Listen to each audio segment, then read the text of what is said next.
Hello মা, আমি ভালো সাজার অ্যাক্টিং করতে করতে পুরো হাঁপিয়ে গেছি। তোমরা আমাকে এটা কোথায় এনে ফেললে বলো তো? ভালো লাগেনি। জানো, রোজ ভোরবেলা 6টার সময় আমাকে তুলে দিয়ে জল খাওয়ার বানানা করায়। আর একটু ভুল হলেই ট্যাক ট্যাক করে 10টা কথা শুনিয়ে দেয়। ইচ্ছাটা করে এদের মা বাপ পুরো এক করে দিই। আর ওই ননদরা 1 পয়সার অকাত নেই, এসে আমাকে ক্যাটর ক্যাটর করে এক কথা শুনিয়ে দেয়।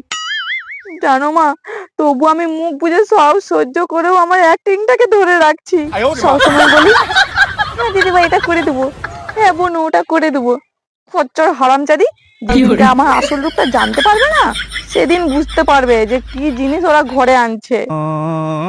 আর ওই খচ্চর বুড়াটা সারাদিনে এত চা খাই, এত চা খাই, এত চা খাই, এত চা যদি আমি রাস্তায় বসে বিক্রি করতে না, এতদিন আমি লাখপতি হয়ে যেতাম।